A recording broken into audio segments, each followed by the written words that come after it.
speaker today is Sankale.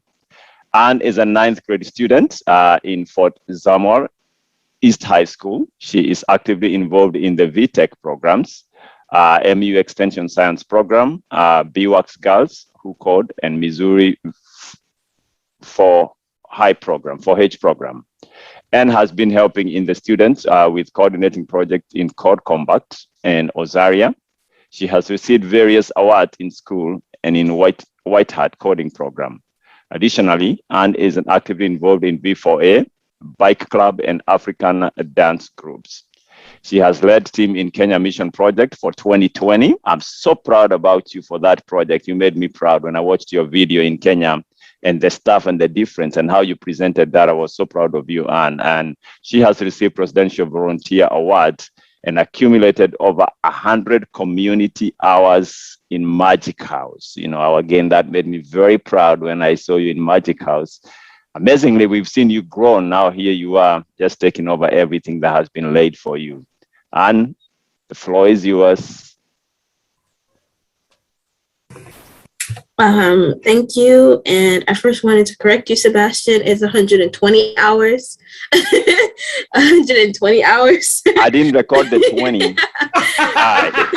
The 120. To let you know. You better tell him, Queen. You better tell him not to undersell you. Okay, I'll start with my presentation.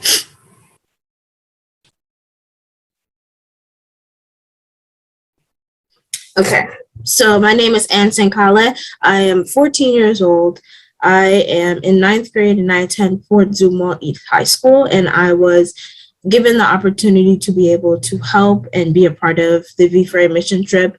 It was supposed to be in 2020, but we were given the blessing to be able to extend it so we can make more money and that we can be able to have the opportunity to help more people. So mission trip 2021. Our mission team is here presented in the photo. There are 10 plus of us, and our manager and our leader, it was Stephanie Jetty, and our other manager was Sally Jenga. And the rest of these people in the group were very big helpers, secretaries, volunteer hours of specialists, and everybody came in and put their effort in. The planning of this trip, the Mission 20 Trip 2020, started out as an idea. We thought about it because we were influenced by the great work that Mission Trip 2018 were able to accomplish. I was given the opportunity to be able to go there and also see what they were doing. At that time, I was 11 years old. So I was looking around and I was influenced, which made me want to be able to do the exact same thing when I grew up with the people around my age. So it was an idea. And obviously, we all know if you have an idea, it doesn't become yours until you actually act on it. It can be used by others until you actually act on top of that idea and make it yours, which is exactly what we did. We all disseminated the jobs accordingly because all of us have different strong suits, and we wanted to make sure that we were all given the opportunity to do what we knew how to do best without struggling. And that is exactly what we did.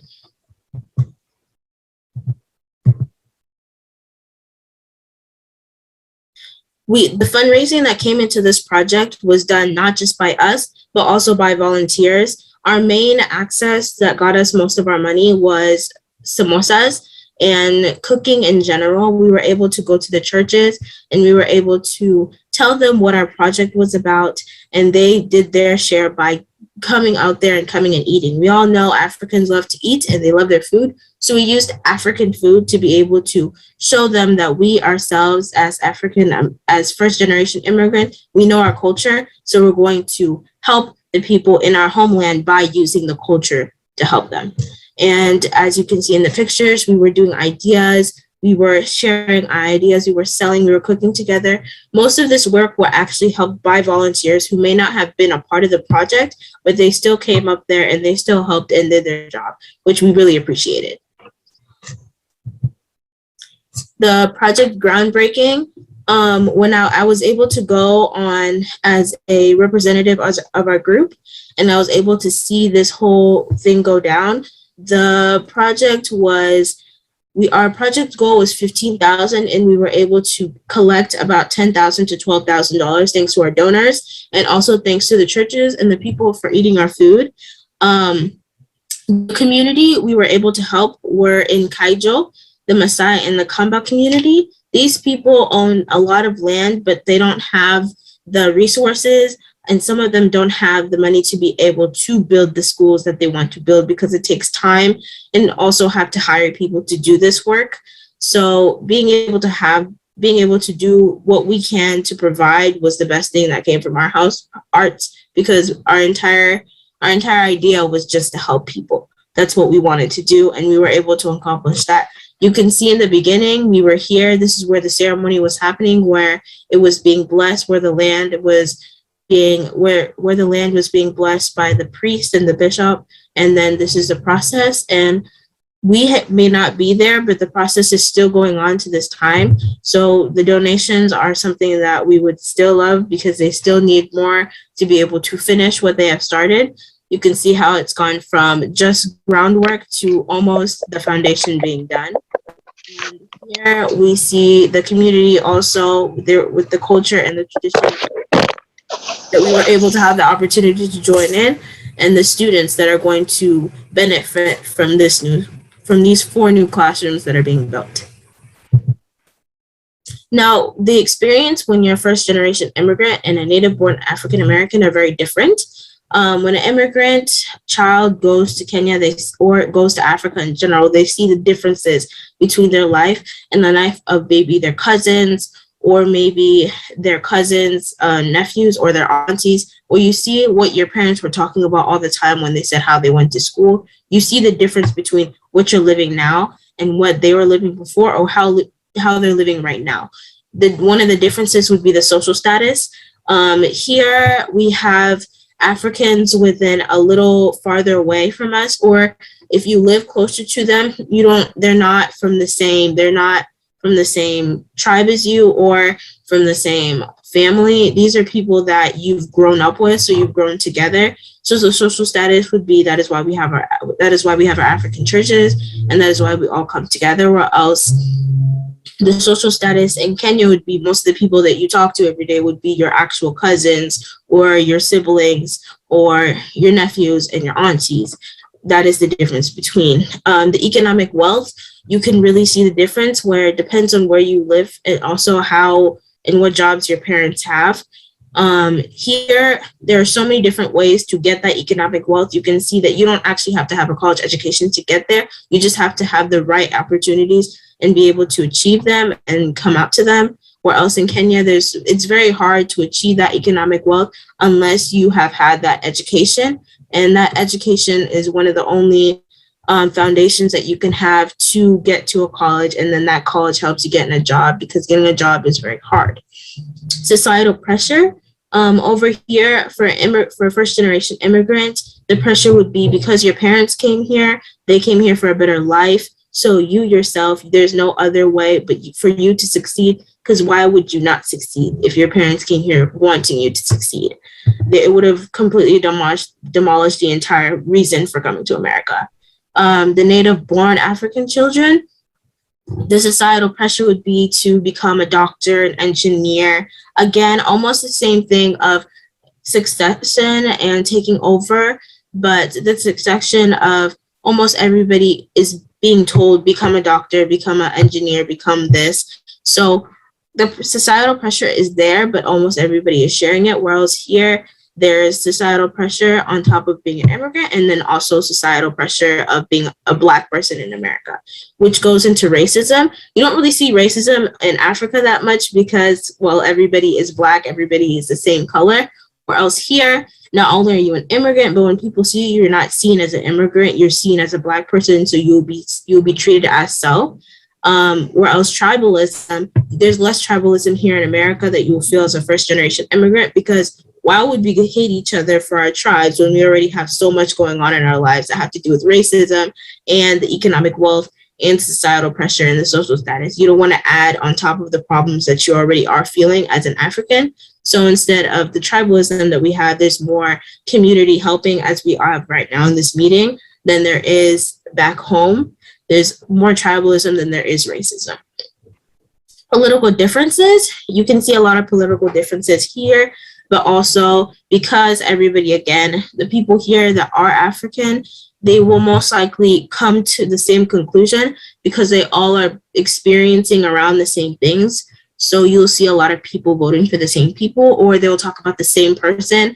Where else in Kenya or even in Africa in general, there are so many there's so many political views because not everybody is experiencing the same thing. And if they are experiencing the same thing, they'll have different types of perspectives for it. The cultural differences, again, the cultural differences that you will see in Africa would be, again, tribalism. And the cultural differences would be, again, how you would be nurtured in the environment that you came from. Or else here, the cultural differences would be for a first generation immigrant child, would be to balance being American, or else balancing your African lifestyle that you come home to. Most of your life is 25 years of your life are basically just for school, where you're getting that education, where you're getting that foundation so you can have a life that you would want. So those 25 years you are balancing coming to school where you are considered an African American, and then coming home where you are considered an African, and then there's a language barrier between those two. Where also a native born African goes to school African, comes back home African. But they do have the cultural differences of going to school. You may be around a lot of either Kikuyus, or even if you're from different types of Nigerian tribes, you would have those cultural differences. But again, since you come from the same country, there's that less cultural differences than you would find if you're a first generation immigrant child. There are a lot of similarities and a lot of differences, but as you are able to go, actually, if a first generation immigrant child were to go to Kenya, they would actually be able to see the differences between their lifestyle and the lifestyle that their cousins or the people around them have. Now, the reflection of my trip that I was able to go on, I was able to see the roots, my parents' home country, the challenges, and my perspective on my life, the way that I live in the United States. I can see, again, my cultural differences different from my cousins' cultural differences, talking to them about their lifestyle at school and talking to me about my lifestyle at school. Again, another way that I can be appreciative of the things that the lifestyle that I have here. Yes, we see a lot of complaining within a first generation immigrant child when they are here, but then once they go abroad, they realize, oh, not really. Yes, you're valid to your feelings, but then you start to realize the things that I'm really complaining about, some people have it worse. Whether that has to be the internet, a lot of people talk about the internet not working, but then you realize not a lot of people have that access to electricity. A lot of things that you really see is when they go abroad, they realize, oh, do you have Wi-Fi? No, we don't have Wi-Fi. Okay, so now you got to learn how to communicate to people, which is something the communication that you see here in America is through your devices, where else in Africa, everybody's talking with their mouths. So it is a big difference that you see. But there are so many good things, and there are so many good things that come with going over there and seeing the differences, where else the beautiful aspects of eating fresh food and going to the big shamba or the garden that your grandparents have and being able to actually see the process come up, where else here, we go to the grocery store, we get our chicken, and we come home. And we all know sometimes that chicken is not completely fresh unless you go looking for the GMO section. So whenever you go there, and whenever I go there, I always see the differences, and I try to look into the positivity, because there's so much negativity going around us, and you can see the positivity of the lives that your cousins or the people around you are living. They may not have as much as you have, but they're happier than you are, and that says something about the way that you see your lifestyle. So instead of us complaining all the time over small things, then we need to be able to have an open mind and be happy about the things that we already have, because once you open your eyes, you can realize you have a lot more than you think, which is something we all need to be looking for and be appreciative for. And that is my reflection on my trip and what I was able to learn and how I was able to enjoy it. Thank you. Wonderful, wonderful. And Sankale, Thank you, thank you, thank you, thank you. I think you took us on a road trip, on an air trip. Anybody who has been, and some of us have never been to Kenya, and I think that was enough to take us in that trip and understand what kind of an experience that you acquired. Not only that, that puts you right into place in terms of the Momentum Speaker series that we have today about, immigrant opportunities and the things that make you reflect deeper into the opportunities that you come across as you grow. Thank you so much for that presentation. Fits very well with our topic tonight. Our next speaker, I feel a little bit inadequate in terms of me introducing her, but not because of her academic qualifications, but because of her desire to follow her passion and finally achieving it.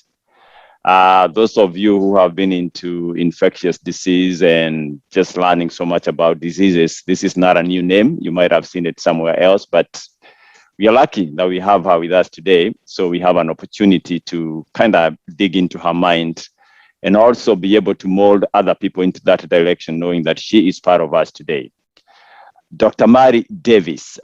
She told me once I say her name once, which I already did, I don't have to say it again. So that test I passed. For those of you who are late, you might have missed that part. Is the Director of Health for the city of St. Louis. But that's not the big thing that I want to start with on her introduction, because, a lot of times we jump into the academic credentials. But what I pay attention when it comes to her is what drove her into that direction, her passion for community engagement, diversity and inclusion, and patient living, especially with HIV when it comes to infectious disease hospital. That drive into the community inclusion and participation, actively participating into the community, especially on the science field, is what separates her completely from anybody else who can now bring the aspect of human doing. Human doing is what you have achieved. Somebody else has taught you, you've acquired in school. But her human being aspect, who she is, that has been to get put together with her now human being, is what has separated her from everybody else. Her desire, her commitment, her love for what she does is what has set her apart. She received her medical degree from Cleveland Clinic Learner College of Medicine and Master's in Public Health degree from Case Western Reserve University. She completed her internal medicine residency at University of Hospital Case Medical Center. She went on to complete her infectious disease fellowship at the Washington University, that's AMSO, also completing 1 year dedicated non-ACGME HIV fellowship and a 2-year dedicated sexually transmitted infectious.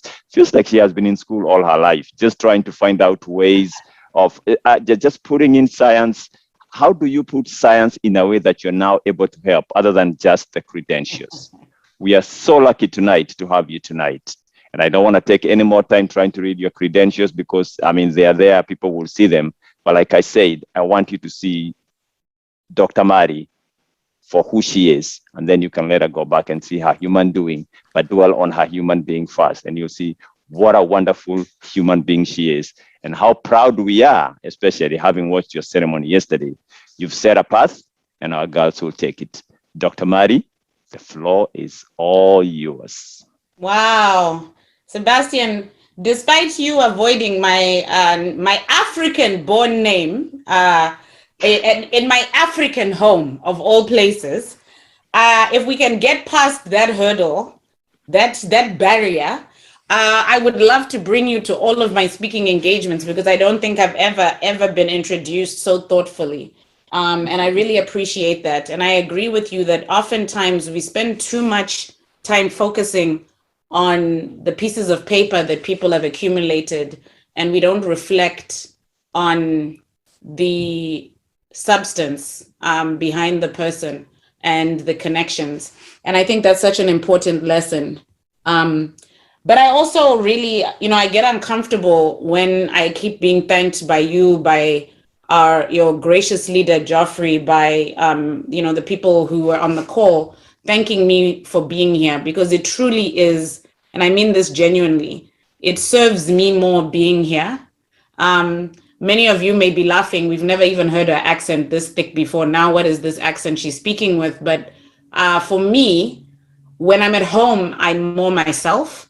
And when I'm out there, a lot of me has adapted to being here. And it's very interesting. My family always tease me, oh, are we going to hear your home accent today or the American one?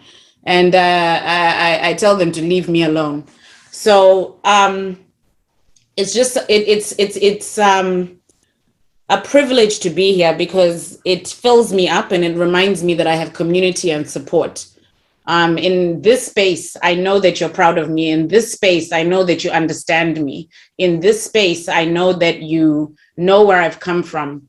And so that fills me up. You know, you can't fill others from an empty cup. So for me being here already and having our distinguished speaker, Queen Anne, that has already filled my cup and will allow me to then fill others. So thank you for being here. I've been asked to share my story with you, and I'll do that. My hope is that even if you don't identify with all the aspects of my story, that you will be able to relate to some of it, and hopefully some of it will inspire you. When I think about my journey, I think about how you can fail many a time and still succeed. That to me is the crux of my story. But let's start with where I was born. I was born in Harare, Zimbabwe, the child of a great fallen hero, Gaylord Temba Hlatshwayo, but nobody knew my father by his name. He's known by everyone back home as Mao, because he fought in the war for independence. And in my country, the people who fought in the war were given war names. So anyone who meets me says, oh, Urumwana wa Mao. Oh, you're the daughter of Mao. And but his birth certificate says Gaylord Temba Hlatshwayo. And my mother, queen, a queen amongst queens, Marcia Cannon, who was born Marcia Mubika. I come from the tribe. My ancestor, my tribal home is Chipinge. My totem, the animal that reflects my tribe, is Nungu, which in English is the porcupine.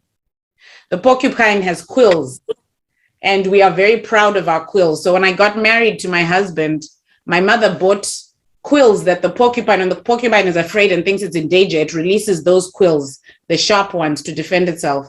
So my mother found those quills and brought them all the way from home for my wedding, and we included them in the flowers for my bouquet.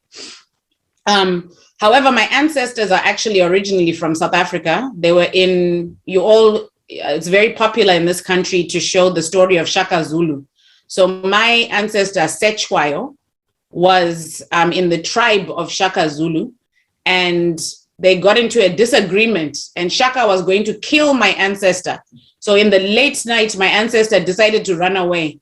So unfortunately, my ancestors are cowards who fled from Shaka Zulu, but I like to think of us as warriors. We always tell the story, we romanticize the story and say that we're warriors, but we ran and we fled into the eastern highlands of Zimbabwe.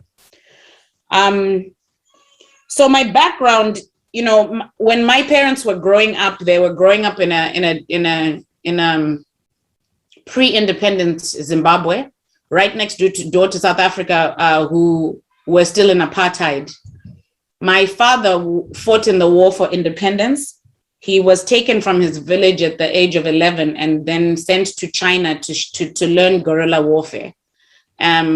Because we did not have the same options for guns and weapons. So we collaborated with the Chinese to then learn guerrilla warfare, which is where he got his war name, Mao, which is a Chinese name, and the only name he's been known with since. My father fought for the war the war for independence, and we gained independence in 1980. And after then he returned from the war. He had been traveling in Botswana and our ally countries, and then met my mother, who was a young, back home we called them air hostess. And I used to always, when I first moved here, I would say air hostess. My mother's an air hostess, and the Americans would say, what is that? And I would say air hostess, you know, in the planes, in the sky. What is that? Oh, flight attendant. And I said, okay, flight attendant, but you knew what I was talking about. So my mother was an air hostess for the first, with the new Air Zimbabwe, which was the new airline for the free country. There's a picture of her that made me so proud of a girl standing in front of the plane, the first Black air hostess with a big afro from the 70s. And for me, my mother was just a queen because she was the first air hostess for Air Zimbabwe. So my mother worked for the airline industry. Unfortunately, you know, my father was a war veteran, and the war veterans, they didn't have the support that veterans have in this country. There's no such thing as a veterans hospital in Harare. There's no such thing as free medical care, free medicines. And in my culture, we don't even have a name for depression. We don't have a name for anxiety. We don't have a name for PTSD. So our soldiers were not given the same level of support that you see in countries like the US currently. And he did not acclimate to normal life. My father is known as one of the kindest men. But unfortunately, in our home, he was a man who would go to the bars with the other soldiers and would come home at 3, 4 a.m., banging on the window to come in. And my mother would not tolerate. He just never learned how to acclimate to normal society. And so they ultimately divorced. But for many of us, I wonder if anyone here relates, a lot of these people were not bad men. You know, my father never beat my mother. He wasn't abusive. He was just a tormented soldier who never got mental health care after fighting for our country. And so I was the child of divorce, and I've been raised predominantly by my mother, a single parent. My father, again, I don't think he had the tools for how to be a present father. And so while he was a hero, anyone you meet when they ask about Mao helped my business. Because of Mao, I have this. Because of Mao, I'm successful. But for me as a child, he wasn't there. For me as a child, we only saw him sometimes. And then unfortunately, he got cancer that I believe was related to the war. And he did not tell anyone. So I visited him once. He became an ambassador for Zimbabwe to Italy. And I was very resentful because how can you be this big ambassador, but you don't even see your children? And we went to visit him once. And I remember being very distant because I was upset and angry and hurt as a child. But I didn't notice that he was very different, that he was much thinner, that he had changed in appearance because I was an angry teenager. I was hurt. So shortly thereafter, my mother got a call from his lawyers to say, you need to hurry and take the children. Mao is not well. And so my mother rushed with the little money that she had because my mother would not, my father angry. You cannot be an African man and be embarrassed by your wife to leave you. My mother was one of the few women at that time who was bold enough to leave the man. So he punished her by not paying child support and not supporting her. But she found the money because she knew it was important for him to see his children before he died. She didn't tell us he was sick. So we flew to London. Thankfully, she used to get discounted tickets because she worked for the airline. And those are the times when the Irish used to bomb, were having bombs. So by what I think must be God's plan, when we got to London, the day we were supposed to go to Italy, connect flight, they bombed the airport. So we were stuck in London for a few days. So by the time we got to Italy, my father had already died and I didn't get the chance to see him before he died. That changed a lot for me as a child. I was devastated and I was filled with guilt because we never repaired our relationship and I never got a chance to say goodbye. And I didn't even know he was ill. So imagine being a young 15-year-old and you just get off a plane to be told your father's dead. You didn't even know he was that sick. And then you find out, no, in fact, he had terminal cancer and hadn't told anyone. So it was very devastating. And I remember at the time thinking, the only people that I know who were there to comfort him were his doctors, because he died in a hospital in a foreign land without his people, without his culture. And that's where the spark started. Because up till that point, I was only interested in learning. I loved English literature to write. I loved reading about Jane Austen and I loved hearing stories about our ancestors. I loved learning new languages. I was actually very much a lingual type person. But it was when my father died and I didn't get a chance to say goodbye that I became very interested in the idea of being a healer and being there for your patients before they die. And so I pursued the sciences, but my mother, as I intimated, was very, well, as I suggested earlier, was very, we didn't have a lot of money because we were not being supported by my father, which was very confusing to people because my father was this big diplomat, but we were not well off. But my mother had one central tenet, and that is education. She used to say to us, if you're not number one in your classes, you'll be stuck here and you will be poor and you will not have anything. The only way you can free and elevate yourself is through education. When I was 6, the first big gift my mother gave me was a bicycle. I was so excited, but she said, you can only ride this bicycle to 2 places, to school and to the library. And the second big gift we got was a library card. And she'd make us go to the library and read and read and read. And in our house, the expectation was to be number 1. And so academics, we knew, was our ticket to freedom. And our mother instilled us in that. So fast forward to when I was 15 and that spark for medicine started, I switched from all of the interest in the linguals to science. So science never came naturally to me.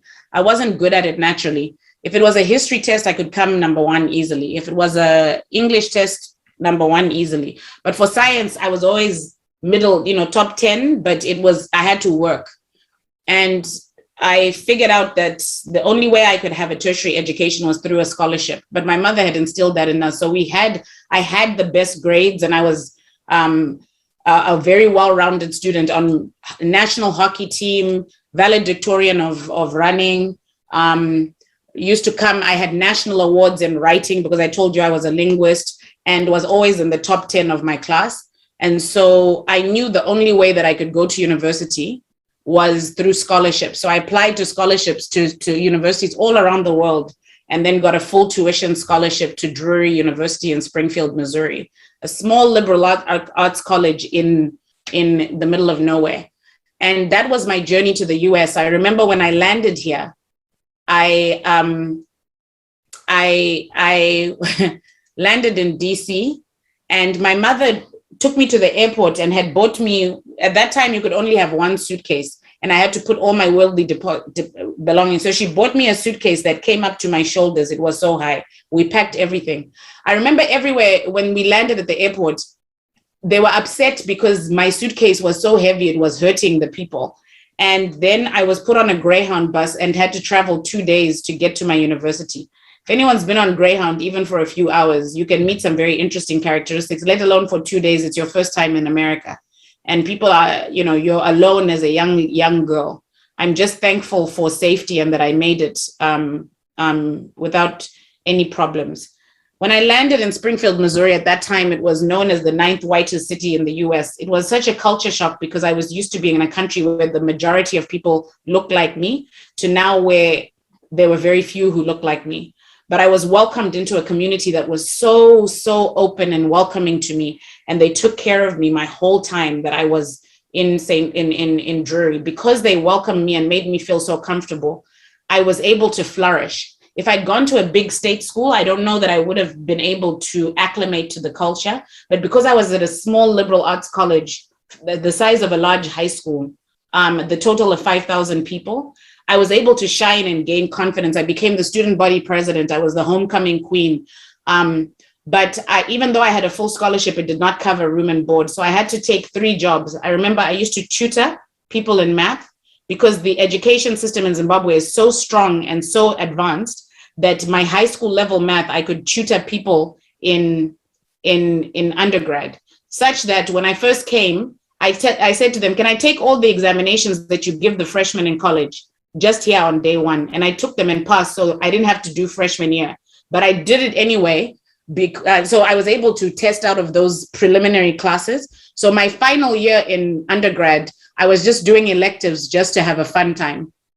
And at that time, I was able to then get full scholarships to go to medical school because, again, my mother reminded me my only ticket to a career was through scholarships because we had no money. So I had 3 jobs in university. I used to tutor people in math. I used to work in the cafeteria, and I was a secretary for someone. So while everyone came home to do their homework by 1 p.m., I could only start my homework at 9 p.m. But I was fortunate and God blessed me. I got a full scholarship to university. And this is where something else that happens that people don't really understand is here for medical school, you have to test through standardized testing. And that's not how we do exams in Zimbabwe. In Zimbabwe, you write essays. Multiple choice is only a small part. You have to do essays. You have to do verbal examinations. So I remember taking my first big standardized test and I failed dismally. I was getting straight A's, but I failed. And everyone said, you're just not studying hard enough. You're just being lazy. So I would study. I'm tutoring people. I'm the tutor. I can tutor other people and I kept failing. Throughout medical school, this was a constant problem until finally it was a Black person in a predominantly white culture who said, stop telling this child she's not smart, that she needs to study. Obviously, she's smart, but she has not been taught how to take tests. And there's a cultural barrier here. And so my medical school almost kicked me out so that I wouldn't graduate. And it was this Black man at an adjoining hospital who said, I will pay for her to go to a special program to teach her how to take tests. If he had never done that, I would never have been a doctor. And so I went to this place, learned how to take tests, and then imagine I passed after multiple years of failing. During that time, I lost my confidence. I started having anxiety and depression. I isolated myself and I was not supported. And it really broke my confidence. And if it wasn't for someone standing up for me and believing in me and seeing that it wasn't that I wasn't capable, it was that there were cultural disparities, barriers, systemic and institutional racism that's built into the system that doesn't understand that now we have data to show that standardized tests are actually biased against people of color. And what more us immigrants who don't even learn this type of educational way. And so I credit that man, Dr. Robert Haney, to the reason that I can even stand at the podium today, because if he hadn't believed in me, I would have never gotten there. And the same sort of patterns persisted. I was able to now get into top 20 hospitals for medical school, for residency, for my fellowship. And throughout that time, I was always one of the only Black people. For a while, I was the only Black faculty member. And throughout that, I would face micro and macro aggressions where people were not understanding that my experiences were different and would make it very difficult for me to be here in certain ways.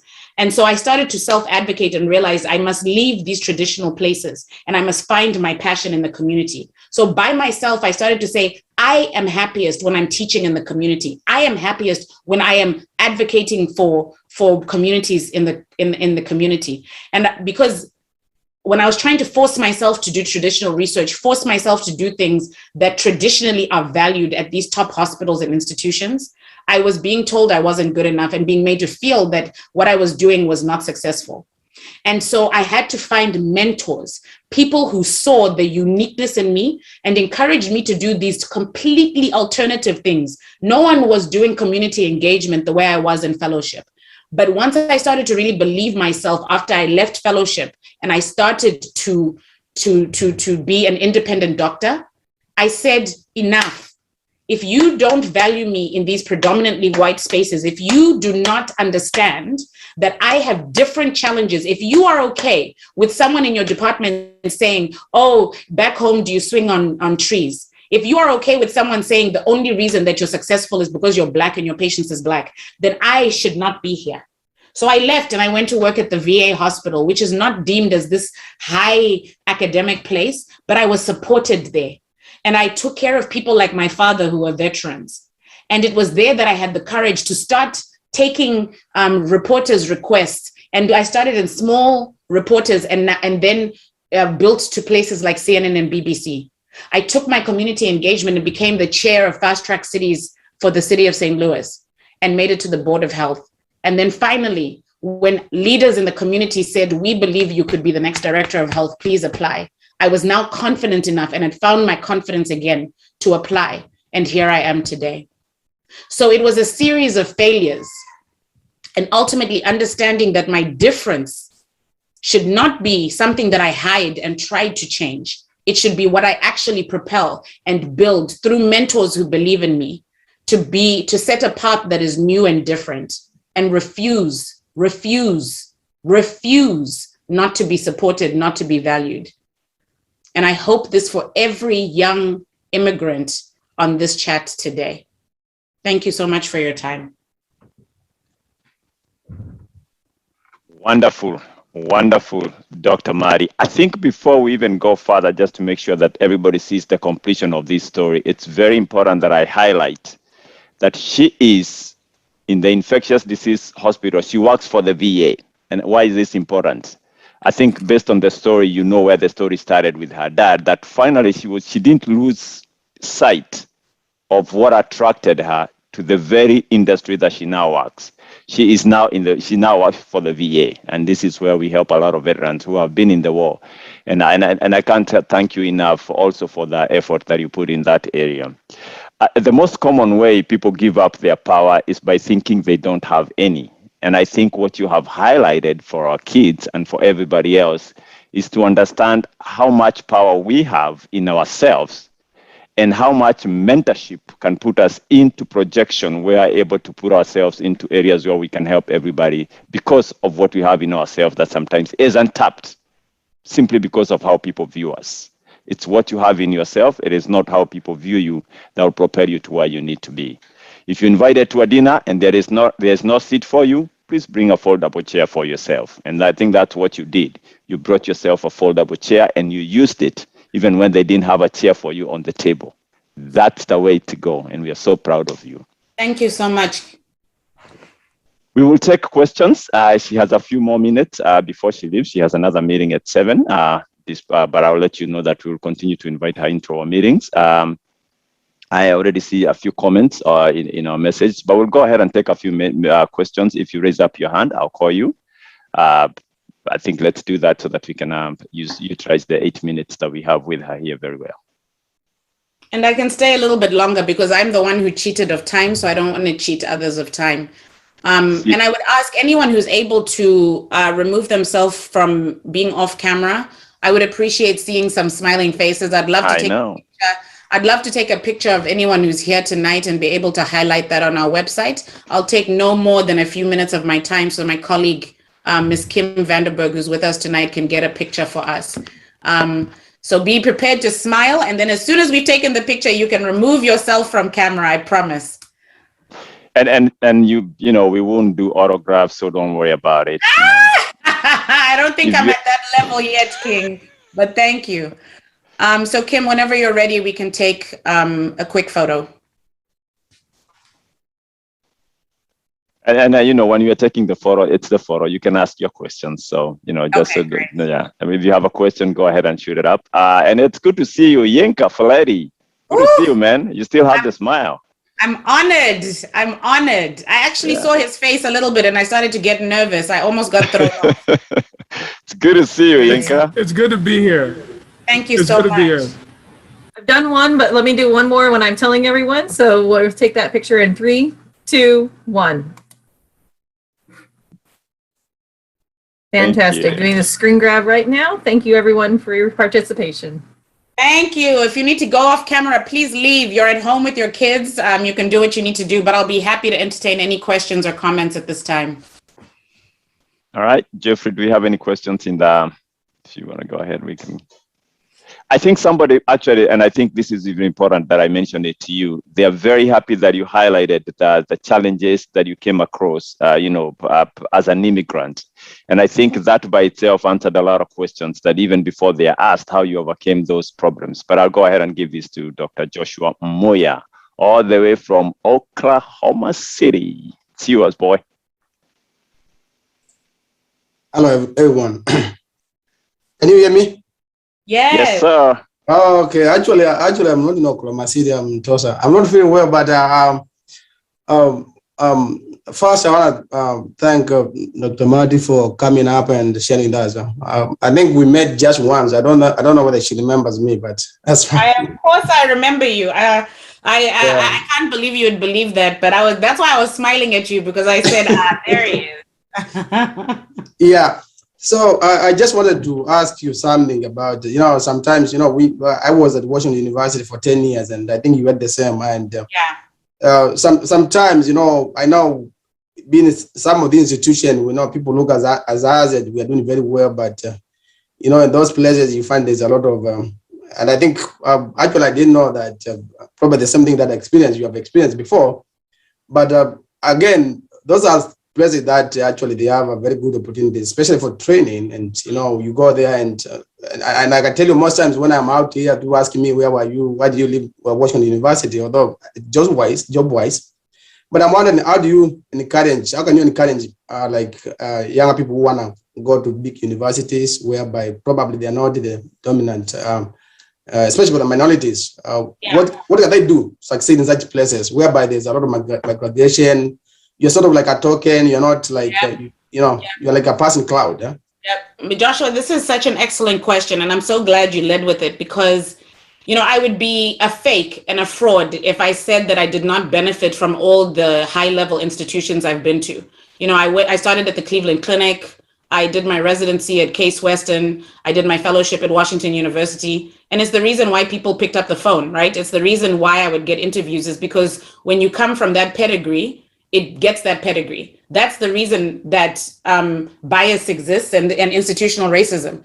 I remember when they asked me to be the associate program director, I started to look at the criteria of how they gave interviews, and I was disgusted because across the board, we say if you're not passing us, if you don't get high marks in a standardized test, you're out. So that immediately means that for a biased system, we know that our kids are not already at the floor. The second thing is you get high marks for going to a top level institution.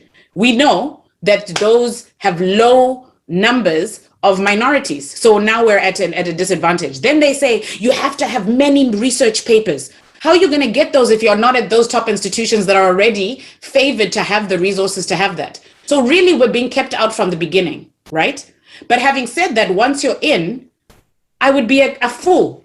So I would be a liar if I said to you, I wouldn't want my Aneni and my Naniso to get an opportunity to go to Harvard, to go to Yale, to go to Stanford, because we know it opens up opportunities.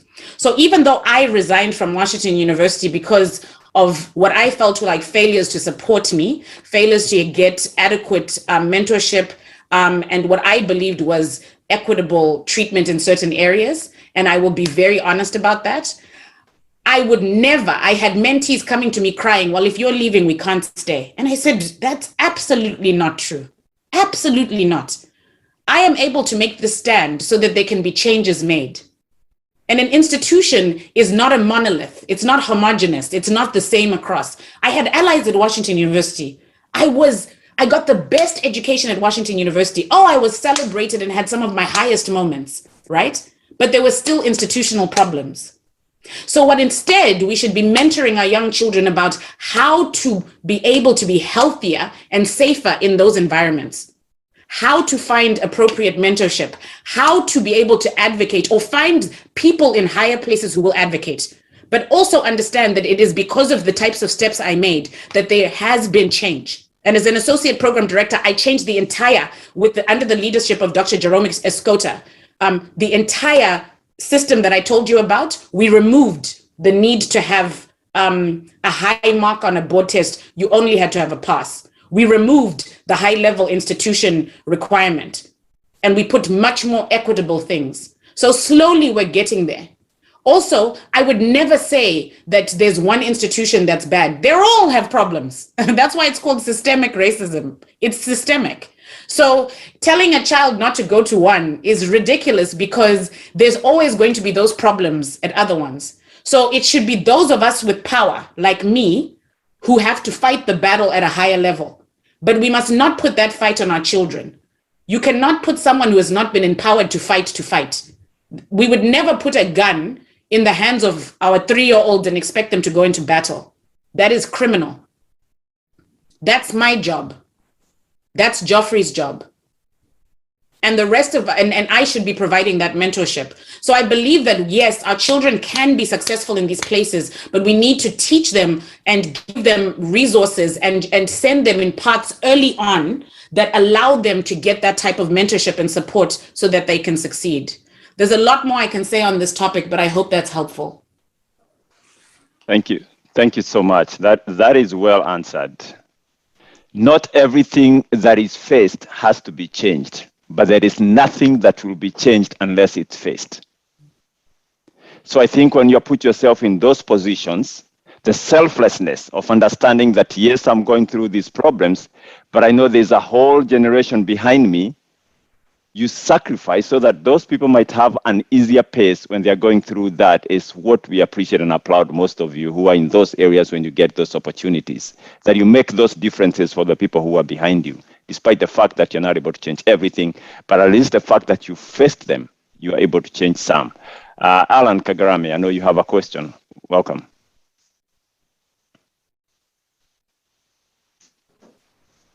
Thank you so much. Thank you so much for the opportunity. First of all, let me congratulate Dr. Mati for this inspire and it's really an inspired story.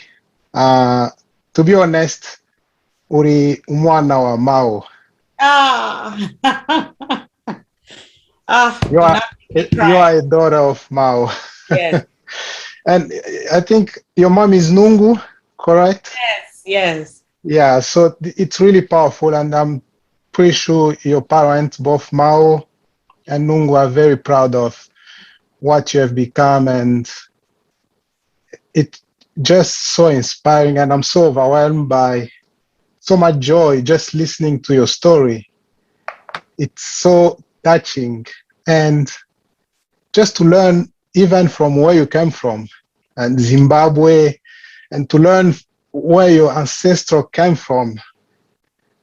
Shaka Zulu was one of my great movie that I used to watch when I was a kid. So when I connect all these dots, I'm so overwhelmed. I'm so overwhelmed, and it's so joyful. And I'm so proud, very, very proud, even though I have to meet you online through this platform. I wish I will meet you one day personally, but meeting you just today, it's so joyful. Mm-hmm. I don't want to take too much time. I have just one question for you that I would like if you can share with us. What is your favorite things about being an immigrant and about being here in America? Thank you so much. Well, first I have to collect myself because you made me cry. That was beautiful. Thank you so much. Oh God, give me 1 second. I'm sorry.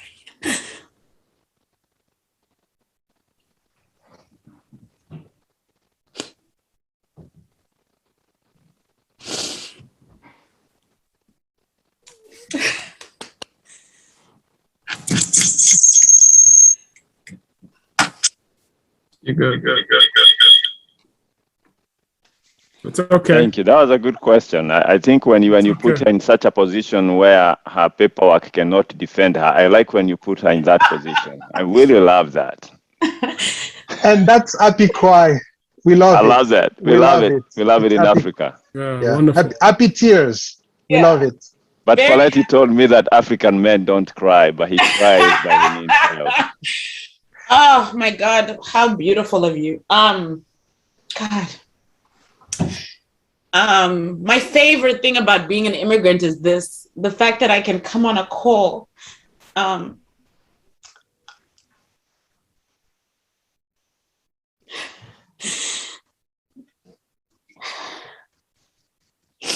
hear my mother tongue, you know?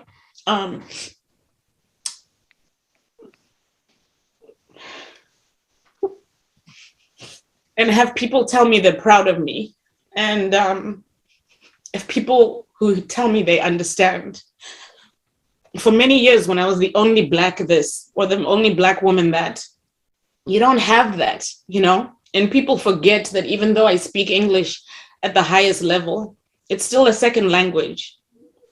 I still dream in Shona.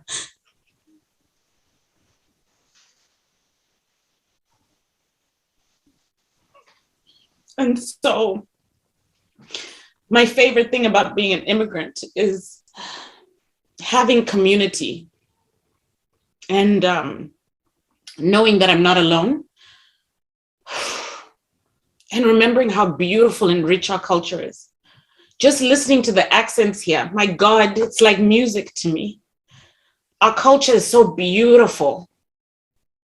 Our skin, our bone structure, our noses, our prints, you know? all of the messages I got about my outfit yesterday, what it meant to see an African print sitting on the seal at the mayor's office. When I go on BBC and CNN and I wear an afro and I get messages, or I wear Bantu knots and I get messages from people from home. Our culture is so beautiful and rich and diverse, and that's my favorite thing, you know? My favorite thing about being in the US is my family that I've built here. I never planned on staying in the US. The plan was always to go home and take the tools to better my country. And so I've had to be intentional about collaborating, because you make plans and God laughs, is the saying, right? So I never expected to fall in love with a Yankee, an American. I thought I was going to meet some big studly Zimbabwean man. And instead, my husband, the love of my life, came from Michigan. And our biggest fight is what the temperature in the house will be, because I grew up on the equator and he grew up in the snow. So I cheated once we had a baby, and I told him that the baby can't be cold, so we have to have the house warmer. And these are the sort of cultural differences we have to navigate in my house. But my favorite thing about being here is my beautiful, supportive husband, who is a feminist and who is not afraid of my success because he's secure in his own success, and who will hold my hand as I'm walking down the steps to go and accept an appointment from the Honorable Tashara Jones.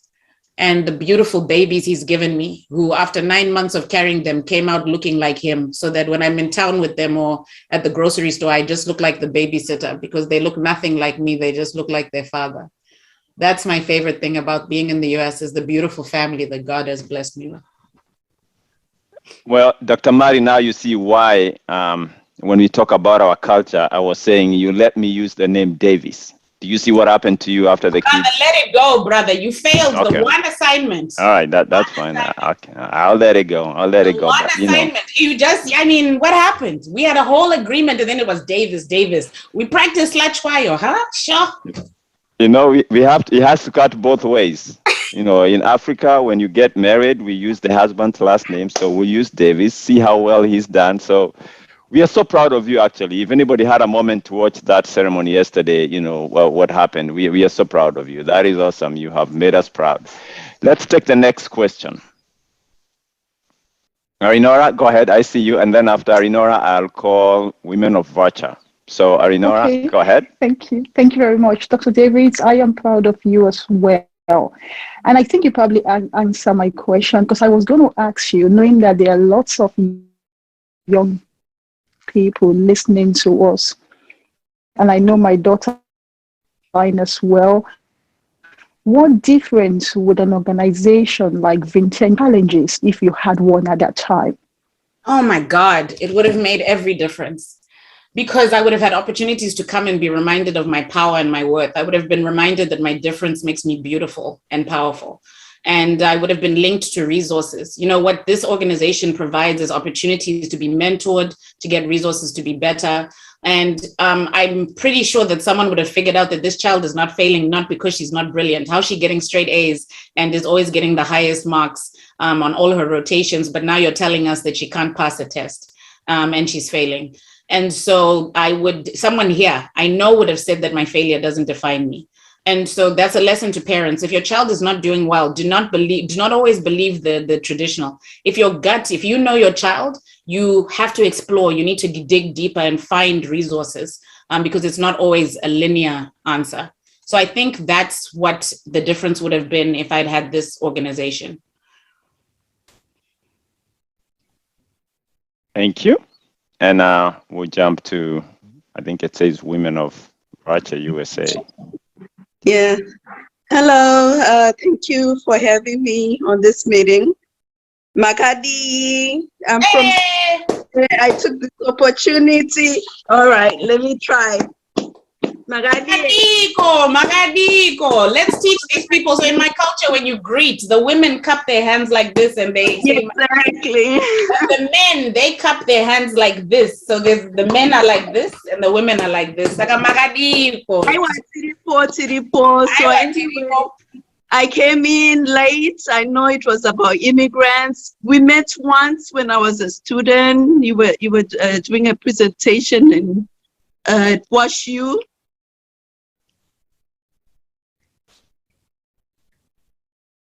on the forum because I know you're very busy. But as you see, it says Women of Virtue, but my name is Maureen. Yes. My middle name is Tinaro. I came here just to represent the Zimbabwean community. So would love you to come, maybe a Zoom meeting. I can plan one. So you can meet. We are just women for now. I'm not in the community with men, but there are a lot of Zimbabweans here in St. Louis. I'm not sure if you are in the community yet. I'm not. And please, can you reach out to Geoffrey and get my email address? We will get something on the calendar as soon as I'm able. That is an absolute priority. And to know that there's women from Zimbabwe here, it fills me with joy. Yeah, one of the difficulties with the way that I studied is just, you feel like there's no time. You're getting to the hospital at 6, you're getting home at 10, social life does not exist. So while I knew there were some Zimbabweans out there, I never had the opportunity to reach out. So thank you for having the courage to Mike, to raise your hand, and please email me so that we can get something on the books. Absolutely. Okay. No, thank you for this time. Thank you. Appreciate it. Thank you. And if you're here, Vitendo for Africa, actually, one of our biggest mission is to target the entire continent. That is why we are Vitendo for Africa. Our network goes almost from the top to the south, and that is how we have been able to network almost every country in Africa in terms of connecting you with people with resources that benefit not only you, your children, but also anybody else that you know that might benefit from this. This weekend, we are traveling to Colorado. We are invited there. So Vitendo for Africa has actually gone global, and we'll be doing a wonderful presentation there, just showing some of the things that this group is doing. But now, anybody else with a question? So feel free. Our contact is available. Geoffrey will give you whatever we need. Anybody with another question? And I know you've done a wonderful job, Dr. Mari, of staying your 12 minutes.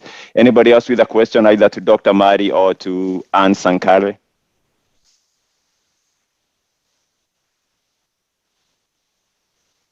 Mommy, look. Go ahead. Mommy, look what? That's fine. That's a good question. She will look. I thought there was a child asking a question. I know. Jeffrey, that was me.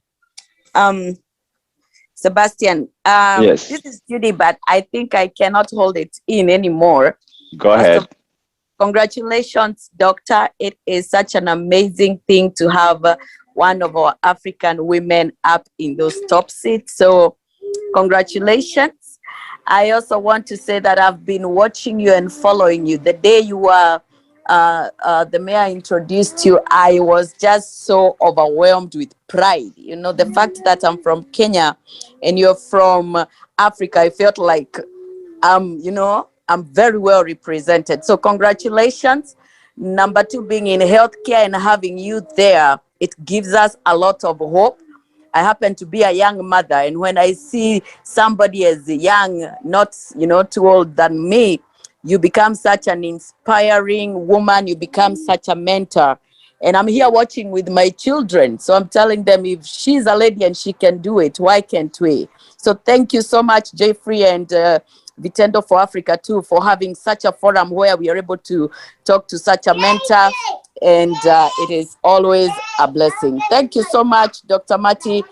We are looking at you, and we look forward to see the great things that you're going to do for St. Louis. Thank you. Queen Judy, thank you so much. I'm so touched by those words, and to know that you've taken the time to follow me, it reminds me that not only do I have a job, but I'm a role model now, and that's important for our children. So I take that very seriously. Thank you so much.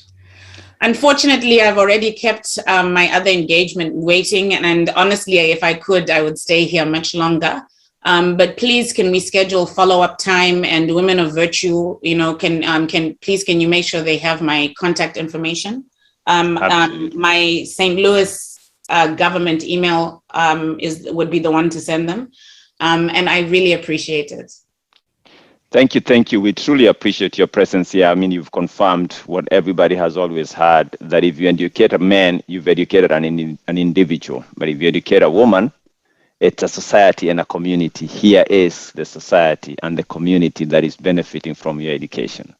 That doesn't mean we don't benefit from Dr. Niho. We do.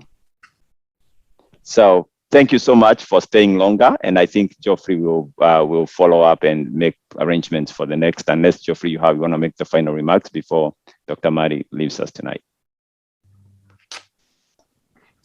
Yes, I think thank you so much, Dr. Mati. That was powerful. I really appreciate it. I think this meeting could go over and over, and I appreciate you're able to extend another 15 minutes, knowing that you have another engagement that which is very important to your family, because I know your husband is being recognized tonight for the great work he's doing in the region, in St. Louis region. So we appreciate you for that time and extending your time. We will say thank you, and hopefully, I'm sure this conversation will continue again. Thank you for everyone who was able to join tonight. So I feel like I need to learn some little Zimbabwe, so that when this conversation starts going on, I can get some of this. We will teach you. We will teach you. Thank you so much, Geoffrey. Thank you so much to the community. I am so overwhelmed and grateful, and we must definitely do this again soon. Good night. There goes your greeting. Right, like this. So you're the man. You do like this. I do like man, thank you for correcting like that. I would have led like a Zimbabwean meeting and I'll be doing this, and they wonder what's going on. Clap your hands and you go like this if you're the man. All right. Good to have you, Dr. Mary. You are focused, you still find some time to go back in Africa, raise money with other kids for the projects over there. And that's amazing. Actually, that's amazing. And the way you present it in terms of, and I think also, this should not be only just coming here and talking to us adults. I think it's something that you also need to create, that you can share with other peers, other kids, that they can know about, learn about, not only about what privilege we have here in terms of things that we access, but also when you go back after, you learn a lot. I think I really like that slide that you showed about the different experiences that you experience here and the kids back at home, the experience. We have, as first generation African kids who have been born here by migrants. So I'm wondering how do you, like as a group, in terms of identity, I know you sort of like, we have parents who are most of them are still, for example, myself, I still think about, what Dr. Mati said, that you still think, you dream Kenyan, for example. But I'm wondering, how do you fit in this society whereby you are still torn between what your parents want and what the American presents, So how do you, is there pressure that you feel that you need to follow one or the other? How do you integrate between what the parents want and what the American, people here they want? You can hear somebody say, I want to be American or everything, I don't want to be Kenyans, but you're still there in between. So do you find you are being confused by those two societies being presented before you? Okay, so I'm gonna answer the first question. So I think the good thing about when you're a child or when you're younger is that you are for someone who was born in America, I was born in America. So you end up adapting to the situation. At first it's hard because you come home and then everybody's eating ugali and greens, and you're like, man, I don't want ugali today. I don't want ugali today. I want some, I want some chicken nuggets. But you gotta sit down and eat that ugali and greens. You're either gonna be forced or you go to sleep hungry.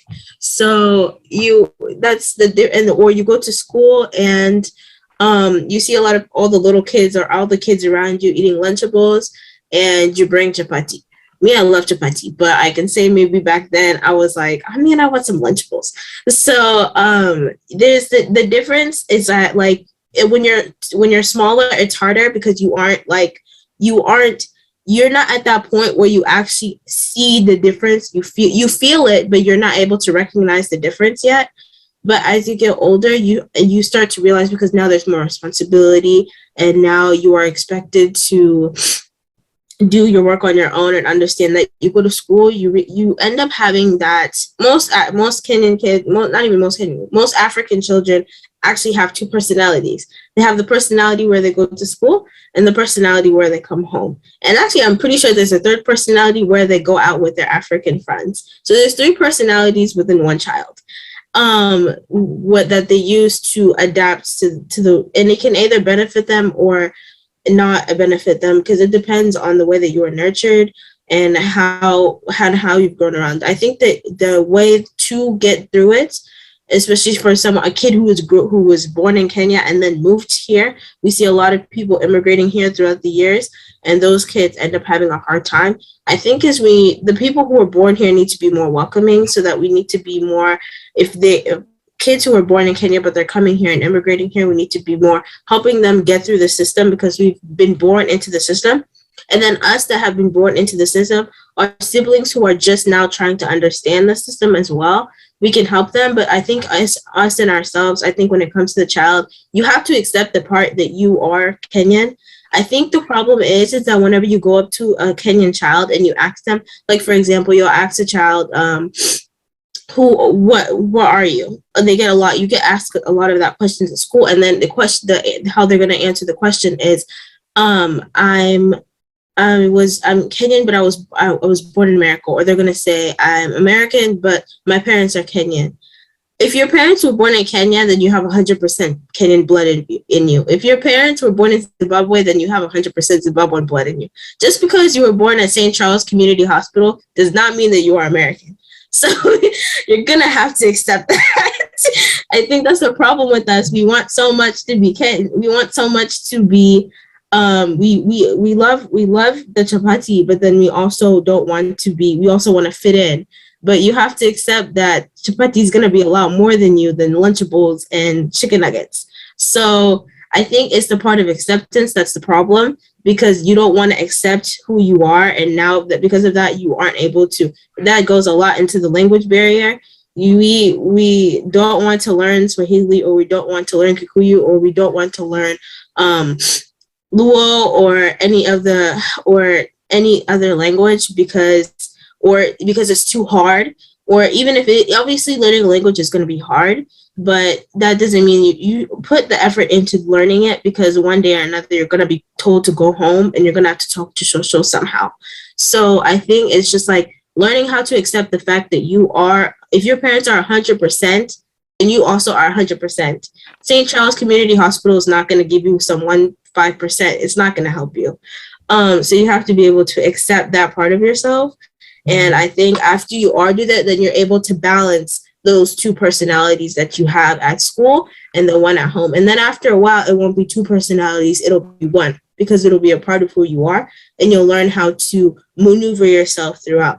That's why sometimes it's harder as a kid, because you aren't able to recognize who you are. As a kid, all you want to do is fit in and have friends.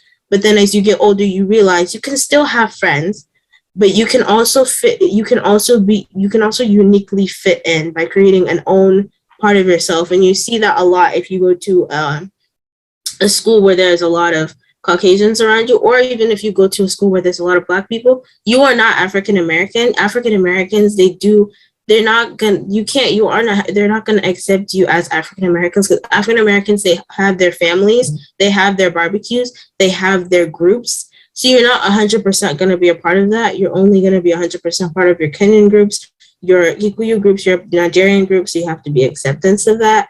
I think it's the whole thing is just acceptance. That's the really big issue that we have. And that's why there's so many issues going on with kids not being able to, with kids going out and then they change their entire situation to be completely Kenyan. They're not Kenyan, to be completely African American. Their voices change, the dressing changes. I mean, you're allowed to have your dressing, but like you can realize when somebody actually doesn't want to be who they are. So I think the whole point is just acceptance. Thank you very much. And I think the next question that somebody should to you, and I think I like the way you break it down. Just because you went into Burger King does not make you a hamburger. The next question was, how can my daughter or other kids be part of your mission? Okay, so the mission is more of how can you bring your own ideas and like help it. So if like the child, like for example, the whole thing started out as an idea and people coming together to work on it. So when it comes to being a part of the mission, all you have to do is come in, give your ideas, and want to just give your time. The whole point is just giving your time. Thank you. That's how you I think I have 3 more minutes, but I just want to mention something real quick for those of us who are here today. Just to let you know that our mentorship program is open to all African immigrant kids from K-12 grade. We are putting out a new program to address trauma in the immigrant and refugee kids. We are looking to hire an art therapist to run the program. If you are interested or you know somebody who is from our African descent, because it's always good to use people from our resource, please go ahead and shoot us an email or get in touch with Geoffrey or anybody from Vitendo for Africa, or info@vitendoforafrica.org. Let's get that information. And I will hand this over to Geoffrey because I would have wanted to get this done by 7:30 so we can get into other activities. So thank you so much, everybody, for attending. This is awesome. The attendance was good. It's always good. Sometimes it's one thing when you have a party and nobody shows up. We can have all the people that we want. We can talk all these people that we have them. But then when they don't have a place to pour their resources, like I always say, then it's wasted. So I want to thank you all for spending your time to be here with us tonight, and also for having supported Vitendo for Africa to the great ranks that you've had. It is because of the platform that you have given unto us that we are where we are in terms of putting the resources and the knowledge and what you have attained from Vitendo for Africa. And without you, I don't know that we'll be talking what we are talking today. So thank you all, those of you who are here and those who probably didn't make it tonight. But I will go ahead and hand it over to Geoffrey and say have a good night, and we'll see you next time when we have another meeting. See ya. Geoffrey, all yours. Yeah, thank you so much for your time. Appreciate you guys. Sebastian, that was good moderating the event. Thank you so much, Anne, for your great presentation. I'm really, really proud of you. And even your way that you're able to articulate your presentation, that was awesome. But also thanking also Dr. Mati, who was also a great speaker tonight and an inspiration to us in so many ways. But most importantly, I would say thank you so much, everyone who was able to log in tonight. I think we able to do this. I'm so happy to see Charity. You were able to log in within a very short notice. And I know Charity is doing a great job, particularly to encourage our young girls and boys to be able to develop interest in STEM. I'm sure when we reach out to you to be our speaker and share a little bit about it, then in the near future, you will be able to I hope you'll be able to say yes. I hope so too. Thank you so much for inviting me. This was awesome. Really, really great. Awesome. So thank you so much. And I think I wanted to share a little bit about upcoming events. We have our next event coming up on November 11th. Where we have meet the other speaker, who will be Ariel Benson, the president of International Institute. So check your email, check your WhatsApp messages, check our social media, and please subscribe to our social media network. At least you can be able to know what's happening. But also reminding you to come to our event, which is the annual dinner, which is coming up. We'll be able to communicate that with Rinola, who is helping us to put it together.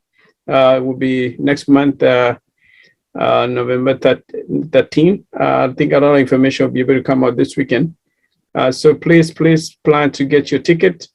We cannot be able to do all this without your resources that you provide, and also being part of us, either as a volunteer, will be a great resource. Great help for us. Like Sebastian said, we have a program that we're working on right now on trauma that will be addressing also the mental health among our young kids and youth. And we need somebody. We're looking for somebody to hire in the area of art therapist, but also in different areas. Other than that, I would say thank you so much. We thank you every time we call you for the meeting. You always show up. Please keep on sharing the good work and sharing the good news about the organization. And together, we are strong. Thank you so much.